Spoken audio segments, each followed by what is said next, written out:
ये समय है कि हम लोग आज का प्रभु का संदेश सुनेंगे। मत्ती की इंजील 6 अध्याय 9 और 10 आयत।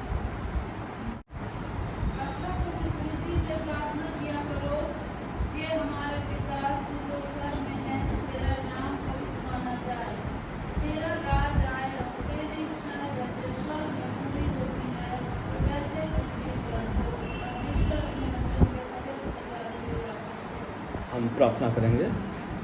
प्यारे पिता परमेश्वर, बड़ी इज्जत बड़े सम्मान के साथ हम सब आपकी हुजूरी में अपने सरों को झुकाए हुए यहाँ बैठे हैं।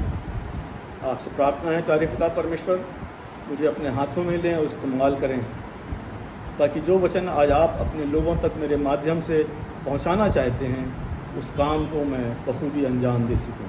आपके प्यारे बेटे यीशु मसीह के प्यारे और सामर्थी नाम से मांगता हूँ, आमीन। Praise the Lord. परमेश्वर को धन्यवाद हो कि आज फिर उसने मुझे यह अवसर दिया है कि मैं आप लोगों को प्रभु का कलाम पहुंचा सकता हूं। आज हम लोगों ने जो आज के लिए जो वचन सुना है वो सिर्फ 2 आयतों के ऊपर बेस्ड है। मत्ती की इंजील 6 अध्याय 9 से 10 तक। इसको कई पार्ट में मैंने इन आयतों को ब्रेक किया है। इन आयतों का जो पहला पार्ट मैंने लिया है वो ये है, हे हमारे पिता। यीशु मसीह ने अपने चेलों को, अपने लोगों को प्रार्थना करने के लिए सिखाते हुए कहा कि जब कभी तुम परमेश्वर को संबोधित करो अपनी प्रार्थना में, तो उनसे ये कहो, हे हमारे पिता। जब हम लोगों ने इन चीज़ों को बाइबल में बहुत बार पढ़ा है, बहुत बार देखा है, कुछ लोगों को ऐसा भी लग सकता है कि यीशु मसीह ने जो ये परमेश्वर को पिता कह करके पुकारने की बात कही है, ये शायद सिर्फ नए नियम में है। क्योंकि नए नियम में बहुत जगहों पे हमको ऐसे हवाले मिलते हैं जिससे ऐसा लगता है कि ये बात यीशु मसीह के संसार में आने के बाद ही शुरू हुई कि हम जो मसीह के लोग हैं या परमेश्वर के लोग हैं वो परमेश्वर को पिता कह करके पुकार सकते हैं। कुछ आयतें मैं आपके सामने रखना चाहता हूँ। 2 कुरिन्थियों 6 अध्याय और उसकी 17वीं और 18वीं आयत पर अगर हम लोग गौर करें, 2 कुरिन्थियों 6 अध्याय उसकी 17वीं और 18वीं आयत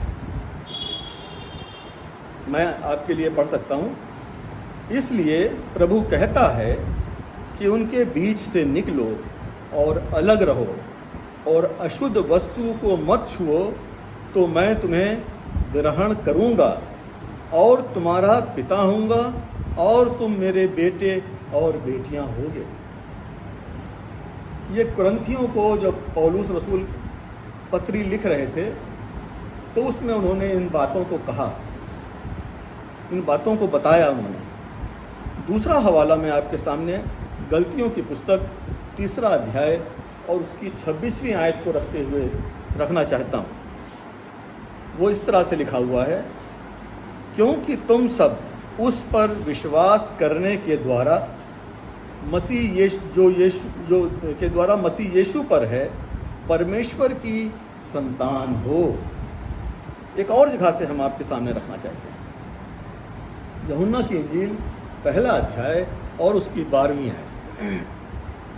यूहन्ना की इंजील 1 अध्याय और उसकी 12वीं आयत में यूँ लिखा हुआ है, परंतु जितनों ने उसे ग्रहण किया उसने उन्हें परमेश्वर के संतान होने का अधिकार दिया, अर्थात उन्हें जो उसके नाम पर विश्वास रखते हैं। एक बार फिर से पढ़ूंगा आपके सामने। परंतु जितनों ने उसे ग्रहण किया। किसे ग्रहण करने की बात हो रही है? परंतु जितनों ने उसे ग्रहण किया, प्रभु यीशु मसीह की बात हो रही है कि जितनों ने उसे ग्रहण किया मतलब प्रभु यीशु मसीह को, उसने उन्हें परमेश्वर के संतान होने का अधिकार दिया, अर्थात उन्हें जो उसके नाम पर विश्वास करते हैं। यीशु मसीह को ग्रहण करने के लिए के कारण ये बात लिखी गई है। किसे उसे ग्रहण किया? यीशु मसीह को ग्रहण किया। जब हम यीशु मसीह को ग्रहण करते हैं तब हम परमेश्वर को ग्रहण करते हैं। जब हम परमेश्वर को ग्रहण करते हैं तब क्या होता है? परमेश्वर उसे अपनी संतान होने का अधिकार देता है। नए नियम का ये हवाला है और नए नियम में इस तरह से लिखा है कि जो इसका एक्सप्लेनेशन मैं आपको देना चाहता हूँ वो इस तरह से है कि प्रभु यीशु मसीह को जिसने स्वीकार किया उसने परमेश्वर को स्वीकार किया। जिसने परमेश्वर को स्वीकार किया उसको परमेश्वर ने अपनी संतान होने का अधिकार दिया। ऐसा नहीं है कि ये बातें परमेश्वर की संतान होने का ये अधिकार जो है ये नए नियम में ही हमारे पास है। ये पुराने नियम में भी इसका हवाला है। बहुत सारी बातें हैं, कई जगहों से मैं आपके सामने अभी पढ़ूंगा, बताऊंगा। लेकिन आखिर यीशु मसीह के समय तक ऐसा क्यों हुआ कि लोग इन बातों को भूल रहे थे कि परमेश्वर हमारा पिता है, वो हमसे पिता के समान प्रेम करता है। उस समय के लोग 10 हुक्म के ऊपर बहुत जोर देते थे। जो उनके रीति रिवाज थे उनको बहुत ही डर के साथ मानते थे कि कहीं ऐसा ना हो कि परमेश्वर नाराज हो जाए और हमको दंड मिल जाए। लेकिन लोग इन बातों में, इन अपने पापों के कारण, परमेश्वर से दूर होने के कारण सिर्फ धर्म को पारंपरिक रूप से मान रहे थे, अपने दिलों से नहीं मान पा रहे थे।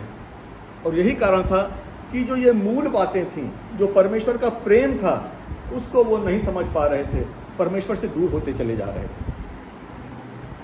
मनुष्य परमेश्वर के साथ उसका जो पिता और पुत्र का रिश्ता था उससे लगातार भागता चला जा रहा था और परमेश्वर लगातार इस प्रयास को कर रहा था कि ये हमारी संतान जो हमसे भाग रही है, ये जो हमारे पुत्र और पुत्रियां हैं, ये हमसे भागने ना पाएं, हमसे मिल जाएं, हमारे साथ रहें। और इसी चीज़ को उसने हमारी बाइबल में जो नए नियम में लिखा हुआ है, यूहन्ना की इंजील 3 अध्याय और 16वीं आयत में, कि परमेश्वर ने जगत से ऐसा प्रेम किया कि उसने अपना इकलौता पुत्र दे दिया ताकि जो कोई उस पर विश्वास करे नाश ना हो परंतु अनंत जीवन पाए। ये परमेश्वर की जो योजना थी, ये योजना बहुत पहले से थी। यीशु मसीह के आने के बहुत पहले से ये योजना परमेश्वर ने बना रखी थी। परमेश्वर का ये प्रेम नए नियम में ही खाली नहीं है, पुराने नियम में भी है। हम लोग कई जगह से देख सकते हैं। कुछ हवाले मैं आपके सामने रखना चाहूँगा। यशायाह की पुस्तक 63वां अध्याय और 16वीं आयत। यशायाह नबी की पुस्तक, उसकी 63rd चैप्टर और 16th वर्ष, यहाँ पे इस तरह से लिखा हुआ है। अगर किसी को मिला है तो पढ़ सकते हैं। तू हमारा पिता है, यद्यपि इब्राहिम हमें नहीं पहचानता और इस्राएल हमें ग्रहण नहीं करता, तो भी हे यहोवा तू हमारा पिता और हमारा छुड़ाने वाला है। प्राचीन काल से यही तेरा नाम है। ये जो हवाला है ये पुराने नियम का हवाला है। पहले भी परमेश्वर ने अपने लोगों को ये अधिकार दिया था कि वो उसकी संतान हैं। भजन संहिता 103 निकालें। भजन संहिता 103 और उसकी 13वीं आयत।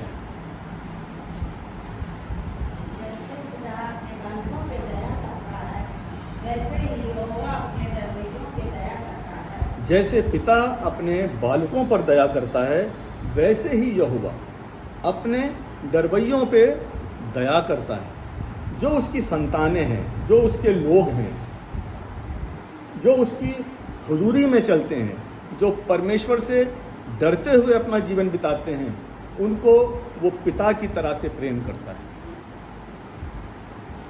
ये बड़ी सटीक बातें हैं जो कि उस समय के लोग भूल रहे थे। वो परमेश्वर को पिता करके पुकारना भूल गए थे।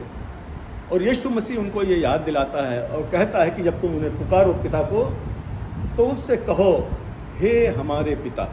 एक आत्मिक भाव, एक आपस का रिश्ता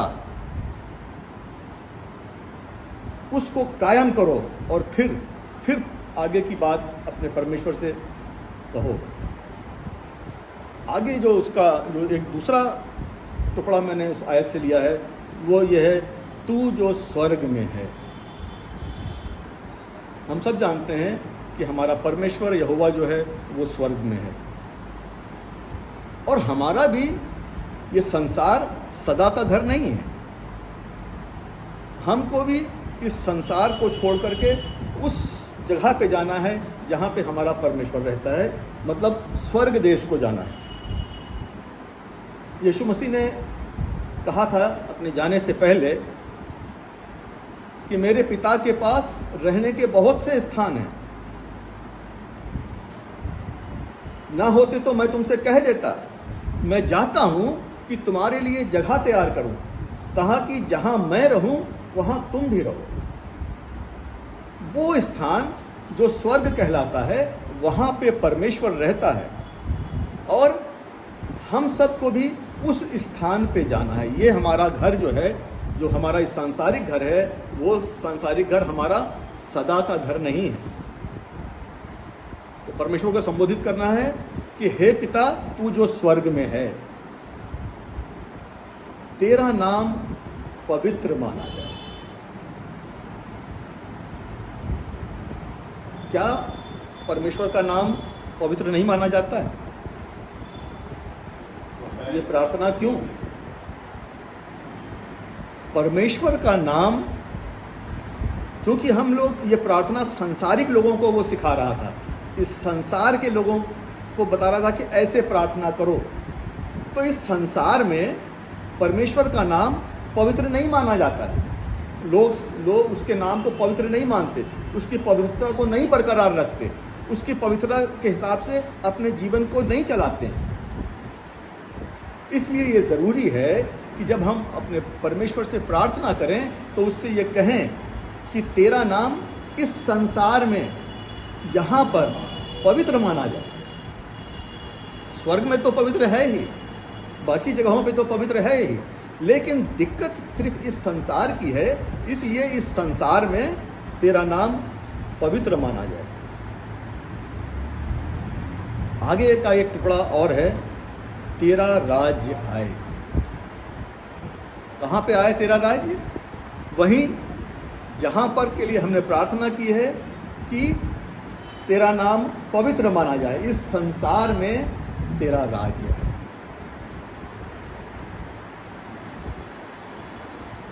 हम सब इस संसार में परमेश्वर के राज्य को बुलाना चाहते हैं।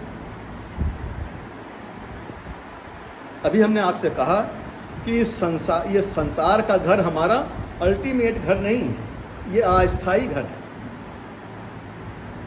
हम सबको हमारे फेथ के अनुसार स्वर्ग लोक में जाना है। हम लोग गीत भी गाते हैं, सियोन देश हमारा है देश, रहते हैं हम परदेश, जाना है अपने देश, हालेलुया हालेलुया हालेलुया।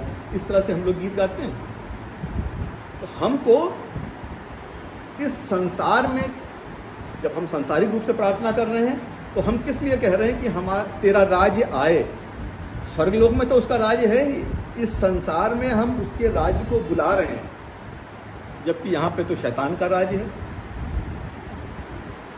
वास्तव में इस बात का क्या अर्थ है कि तेरा राज्य आए? वास्तव में अगर हम लोग कुछ चीज़ों पर गौर करें तो इस बात को समझ सकते हैं कि ये बात क्यों कही जा रही है कि तेरा राज्य आए।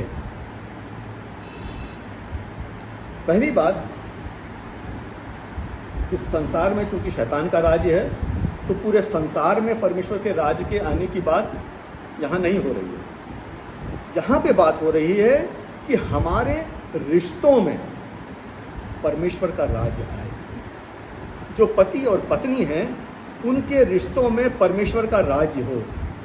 पति से कहा गया है तू अपनी पत्नी को अपनी देह के समान देखभाल कर, और पत्नी से कहा गया है कि तू अपने पति के अधीन रहे। इसके अलावा और भी कुछ बातें हैं, मैं ये हवाला आपके सामने रख रहा हूँ। और जब हम इन बातों को मानते हुए, पति पत्नी दोनों इन बातों को मानते हुए अपना जीवन बिताते हैं, तो उनके बीच, उनके संबंधों के बीच परमेश्वर का राज्य होता है। अगर पति अपनी देह के समान अपनी पत्नी से प्रेम नहीं करता, तो पति और पत्नी के बीच जो पति की भावनाएं हैं, उसके अंदर परमेश्वर की राज की कल्पना नहीं की जा सकती। और इसी तरह से अगर पत्नी अपने पति के अधीनता में को नहीं स्वीकार करती, तो उसकी तरफ से भी ये परमेश्वर के राज की कल्पना नहीं की जा सकती कि पति पत्नी के बीच परमेश्वर का राज है। खाली पति पत्नी के बीच ही ऐसा नहीं है, ये जितने भी सांसारिक रिश्ते हैं, उन सारे रिश्तों में सास और बहू के बीच भी जो रिश्ता है, उसमें परमेश्वर का राज होना चाहिए। भाभी और ननद के बीच का जो रिश्ता है, उसमें भी परमेश्वर का राज होना चाहिए। भाभी और देवर का जो रिश्ता है, उसमें भी परमेश्वर का राज होना चाहिए। न सिर्फ पारिवारिक रिश्तों के बीच परमेश्वर का राज होना चाहिए, बल्कि परमेश्वर का जो ये राज है, ये हमारे पड़ोसियों के और हमारे बीच भी होना चाहिए। जब हमारे और हमारे पड़ोसियों के बीच में परमेश्वर का राज होगा, तभी हम परमेश्वर की आज्ञा का पालन कर पाएंगे। और कौन सी आज्ञा? वो भी छोटी मोटी आज्ञा नहीं, बल्कि सबसे बड़ी आज्ञा, सबसे बड़ी आज्ञा का जो एक दूसरे रूप में बताया गया था, अपने पड़ोसी से अपने समान प्रेम कर। यीशु मसीह से पूछा गया था, सबसे बड़ी आज्ञा क्या है? उसने कहा, ये कि तू अपने परमेश्वर से सारी बुद्धि, सारे प्राण, सारी सामर्थ्य के साथ प्रेम कर, और उसी के समान दूसरी आज्ञा यह है कि तू अपने पड़ोसी से अपने समान प्रेम कर। जब हम अपने रिश्तों में अपने पड़ोसी के साथ और अपने रिश्ते में स्वर्ग के राज को लाते हैं, स्वर्ग का राज हमारे पड़ोसी के रिश्तों में होता है, तब क्या होता है? तब स्वर्ग का राज होता है। और जहाँ स्वर्ग का राज होता है, वहाँ पे आनंद होता है, वहाँ पे कष्ट नहीं होते, वहाँ पे मानसिक प्रताड़नाएं नहीं होती, वहाँ मानसिक कष्ट नहीं होते, या और किसी प्रकार के कष्ट नहीं होते।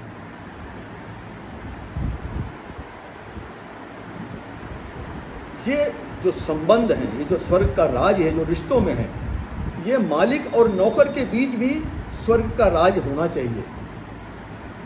नौकर और मालिक के बीच भी, और मालिक और नौकर दोनों की तरफ से इस प्रकार का व्यवहार होना चाहिए कि स्वर्ग का राज वहाँ परिलक्षित हो, दिखाई दे लोगों को कि ये स्वर्ग का राज है।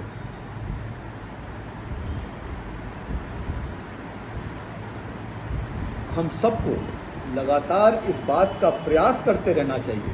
हम इंसान हैं, कमज़ोर हैं, गलती कर जाते हैं, शैतान हमें बहका देता है, लेकिन हमको फिर से शैतान से हट करके फिर अपने इस प्रयास में लग जाना चाहिए कि हमारे संबंधों में, जितने भी हमारे मानवीय संबंध हैं, सभी संबंधों में परमेश्वर का राज हो।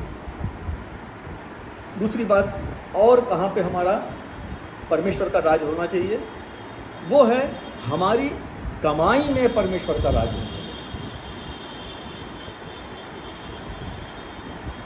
कमाई में परमेश्वर का राज का क्या अर्थ है? क्या इसका अर्थ हम इस तरह से लें कि हमारी कमाई बढ़ती चली जाए, दिन दूनी रात चौगुनी कमाई की हमारी इनकम बढ़ती चली जाए, हम आगे बढ़ते चले जाएं, और आगे बढ़ते चले जाएं, और आगे बढ़ते चले जाएं? कहाँ तक? कहाँ तक बढ़ते चले जाएं? क्या कोई लिमिट है? हम कितना ऊपर जाना चाहते हैं? अपनी कमाई को कहाँ तक पहुँचा देना चाहते हैं? कोई लिमिट है इस बात की? हम अपनी कमाई को उस स्टेज तक ले जाना चाहते हैं जिस स्टेज पर हमें संतुष्टि मिल जाए, जिस स्टेज पर हम संतुष्ट हो जाएं कि अब हमको और कमाई की ज़रूरत नहीं। आजकल आप लोग सब न्यूज़ को सुनते ही होंगे, अडानी का नाम आपने सुना होगा, गौतम अडानी। एक समय ऐसा आ गया था कि ये वर्ल्ड के सेकंड सबसे अमीर आदमी हो गए थे। फिर हिडेनबर्ग की रिपोर्ट आई और बहुत सारी चीज़ें हुई। मैं उनका नाम इसलिए लेना चाहता हूँ कि लालच बढ़ती चली जाती है। जब हम कमाई की बात करते हैं तो कमाई की एक सीमा होनी चाहिए। अगर हम संतुष्टि के भाव में नहीं हैं, जो कुछ भी परमेश्वर ने दिया है उससे अगर हम संतुष्ट नहीं हो रहे हैं, हम और चाहते हैं तो हम परमेश्वर से दूर हो रहे हैं। हमारी कमाई में परमेश्वर का राज नहीं होता है। फिर हमारी कमाई में परमेश्वर का राज तब होता है कि जब हमको चाहे 5,000 मिल रहे हों, चाहे 10,000 मिल रहे हों, चाहे 50,000 मिल रहे हों, चाहे लाख रुपया मिल रहा हो, चाहे जितना भी मिल रहा हो, हमारी कमाई परमेश्वर का राज तब आता है जब हम उसमें से टाइथ निकाल करके पहले अलग रख देते हैं। जब हम दशवांश को खर्च करने से पहले अलग कर देते हैं, तब हमारी कमाई पे परमेश्वर का राज होता है।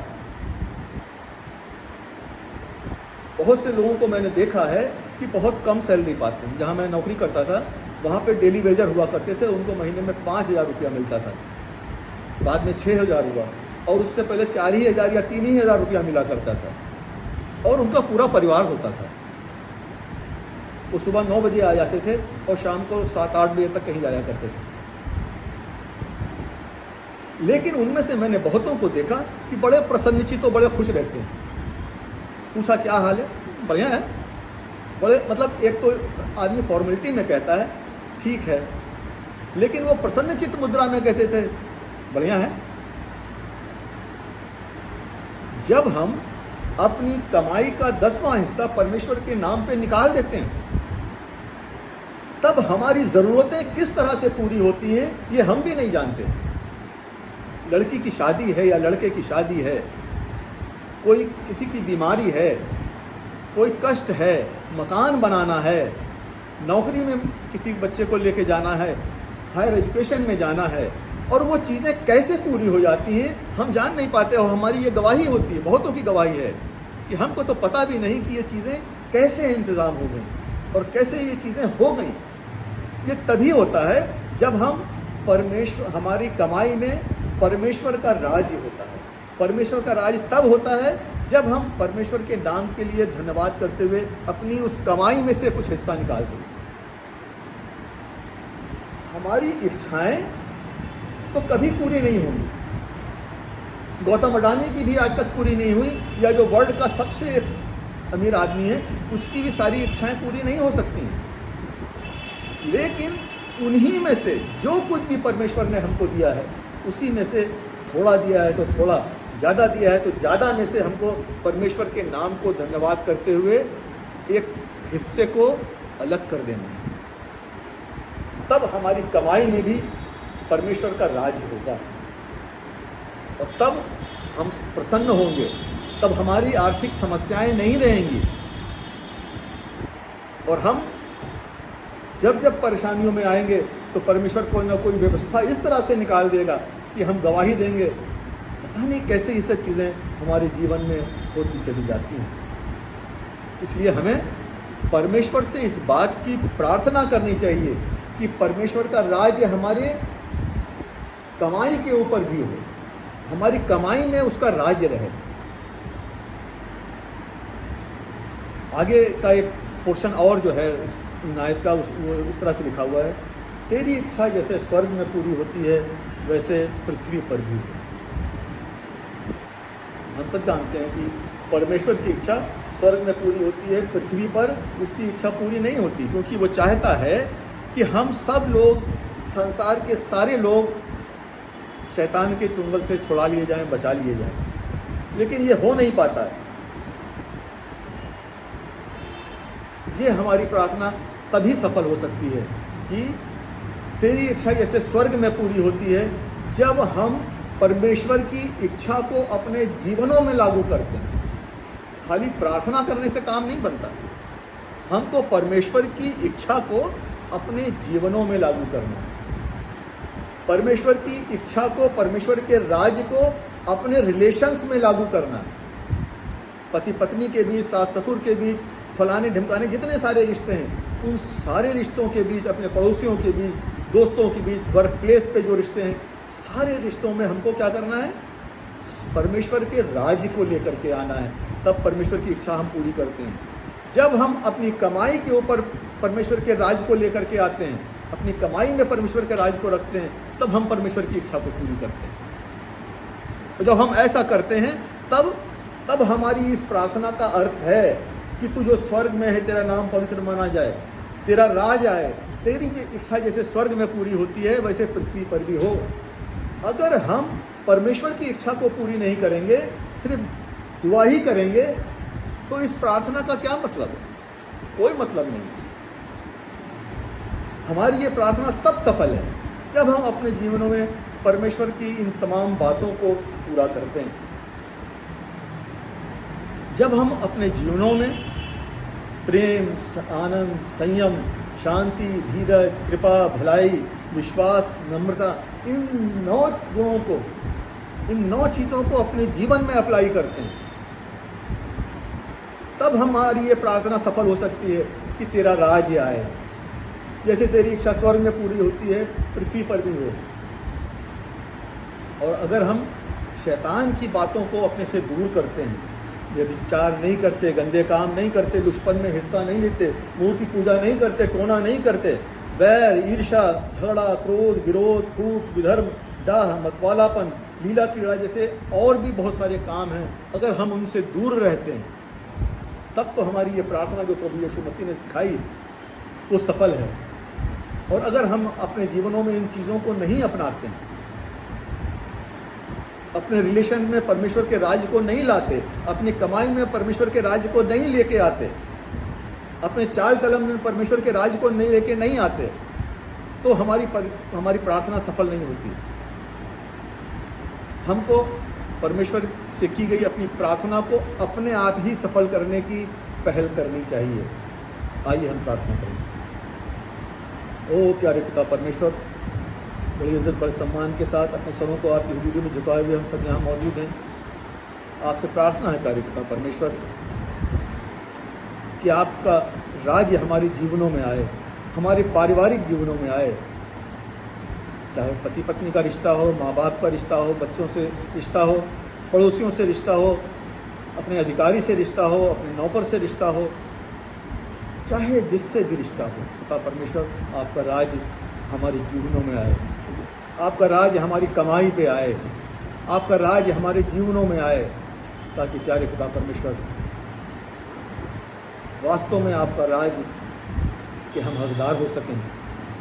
जब हम इस संसार से विदा होते हैं, जब अंत का समय आता है और जब हमारा न्याय होता है, तो हम खड़े उतर सकें और फिर हम उस जगह पे, उस स्वर्ग के राज्य में हमेशा के लिए आपके साथ रह सकें, जिसका वादा आपने हमसे किया। उन्हें दिए प्यारे पिता परमेश्वर, आपका ये वचन 60, 70 और 100 गुना फैलाने वाला हो सके। लोगों के साथ होइए, उनके मनों में पिता परमेश्वर इस वचन को बो दीजिए और उनको आगे भी बढ़ाइए, फैलाइए, ताकि वो दूसरों को भी बांट सकें। खुदा यीशु मसीह के प्यारे और सामर्थ्य नाम से मांगते हैं, आमीन।